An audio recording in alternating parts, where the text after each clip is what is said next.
Shri Venkateswara gold తాకట్టులో ఉన్న మీ బంగారాన్ని విడిపించి కొనబడును. నమస్కారం అండి, మీ పేరు? నమస్కారం అండి, నా పేరు కళ్యాణి.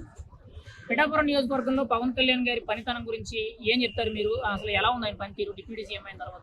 ఆయన డిప్యూటీ సీఎం అయిన తర్వాత ఆయన పనితనం మామూలు లేదనమాట. డిప్యూటీ సీఎంకే వన్నె తెచ్చిండు పవన్ కళ్యాణ్ ఆయనకి ఇచ్చినాక. పనితనం అట్టాటి నాయకుడు ఎవరు చేసినారు? అంటే ఆయన ఏం చేస్తలేదు, ఏం పట్టించుకోవట్లేదు అని చెప్పి కొంతమంది బాగా విమర్శిస్తున్నారు. అంటే సినిమా షూటింగ్లు, సినిమా ప్రమోషన్లు, పదవిని అడ్డం పెట్టుకొని ప్రజాధనాన్ని దుర్వినియోగం చేస్తున్నాడని చెప్పి విమర్శలు చేస్తున్నారు. దానికి మీరేం చెప్తారు? దానికి దుర్వినియోగం ఏం చేయట్లేదు, మంచిగా చేస్తాడు. అంత మంచిగా చేస్తాడు, మంచిగా రావట్లేదా? దుర్వినియోగం చేస్తున్నాను ఎవరు చెప్పింది? ఎవరు చెప్పింది? అంటే వైఎస్ఆర్సీపీ నాయకులందరూ కూడా పవన్ కళ్యాణ్కి పదవి చేత కావట్లేదు, కనీసం బస్సు ఎక్కినప్పుడు టికెట్ తీసుకోకూడదని కూడా ఆయనకు తెలియదు, ఎమ్మెల్యేకి ఫ్రీగా బస్సులో ప్రయాణం చేసే ఆ మినిమం జ్ఞానం కూడా తెలియదు అని మాట్లాడుతున్నారు. మీరేం చెప్తారు దానికి? ఆయన జ్ఞానం తెలియక టికెట్ తీసుకోకుండా ప్రయాణం చేసిండు అట్నా? జ్ఞానం తెలియదు. పేద ప్రజలకు అన్ని సాయాలు అట్ట చేసిండు.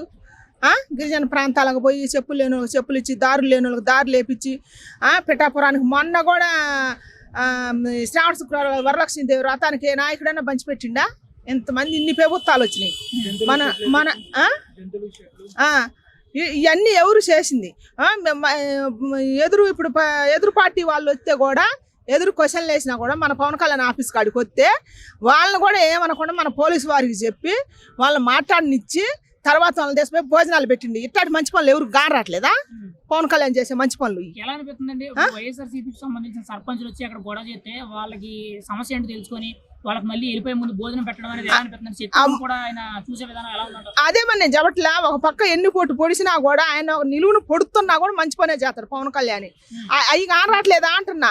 శత్రువు వచ్చి ఆయన ఆఫీస్కి ఎదురు అడిగినా కూడా వాళ్ళని ఒక మాట అన్నీకుండా భోజనం పెట్టి పంపించిండు. అట్టంటున్నా. ఇక్కడ ఎవరు ఉన్నారు? ఎవరన్నా ఉండరా ఇంతకు ముందు?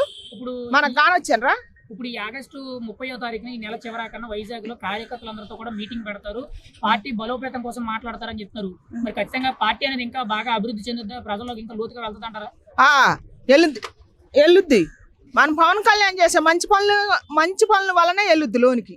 ఇంకా బాధ్య జనాలలోకే బాధ్య. ఎందుకంటే ఆయన చేసే అన్ని మంచి పనులు జనాలు చూస్తారు. ఎవరో ఒకళ్ళిద్దరు చెబితే అవి కలవని మాటలు. ఆయన చేసే మంచి పనులు దేశానికే తెలుస్తుంది. ఇప్పుడు మాది తెలంగాణ, ఆయన ఆంధ్రాలో చేస్తుండు. నేను చూసి చెప్పట్లేదా? అట్ట వందల మంది, లక్షల మంది, వేల మంది చూస్తున్నారు. చేసే మంచి అందరికి కానొస్తుంది. మీరు ఒకళ్ళిద్దరు నచ్చక ఏయో చెబితే ఏమెనరు. అన్ని పనులు కానొత్తనేవ్వండి, ప్రజలకు తెలుతూనే ఉంది. మంచిగా గెలుతుంది. అది ఆయన అంత మంచి పనులు చేస్తున్నా కానీ ఎందుకు ఆయన విమర్శిస్తున్నారు? ఆయన మీద ఎందుకు విష ప్రచారం చేస్తున్నారు? అదే మరి చెబుతుండే. కొన్ని దుష్ట గ్రహాలు అనేవి ఉంటాయి. మంచిని ఎప్పుడు మంచి అని ఒప్పుకోరు. వారం లేని శాఖలు అవన్నీ అంతే. కానీ పవన్ కళ్యాణ్ మంచి తత్వాన్ని ఒప్పుకోవాలి. బుద్ధి ఉండోళ్ళు, జ్ఞానం ఉండోళ్ళు ఎవరైనా సరే. పార్టీ పరంగా ఉంటే ఏమన్నా చూసుకోరు, అది చూసుకోరు. కానీ చేసి మంచిని కూడా విమర్శిస్తే ఎట్టండి? సిగ్గుండాల అంటానికి కూడా కొద్దిగా. ఒక మాటలో పవన్ కళ్యాణ్ గారి పనితనం గురించి మీరు ఏం చెప్తారు? ఆయన ఎలా ఉన్నారు, ఎలా పనిచేయగలుగుతున్నారు? పవన్ కళ్యాణ్ ఒక్క మాటలో చెప్పాలంటే సీఎంకు ఉండాల్సిన లక్షణాలన్నీ మన పవన్ కళ్యాణ్కే ఉన్నాయి. ఆయన చేసే మంచి పనులన్నీ ఎవరు ఇంతవరకు ఏ నాయకుడు చేయలేదు. ఒక చెప్పులు పీఠం కానీ ఒక ఏం చేసినా కూడా లేడీస్ కూడా ఆయన చేసిన మంచి పనులు ఎవరు చేయలేదు. యతంతులకు చీరలు పంచి పెడతాం కానీ, మన వరలక్ష్మీదేవికి చీరలు పంచి పెడతాం కానీ ఏ నాయకుడు చేయలేదు. కాబట్టి ఆయన చేసే మంచి పనులు ఏ నాయకుడు చేయలేదు. ఒక్క మాటలో చెప్పాలంటే మనం పవన్ కళ్యాణ్ జై జనసేన అనాలన్నమాట. అవుతాడు.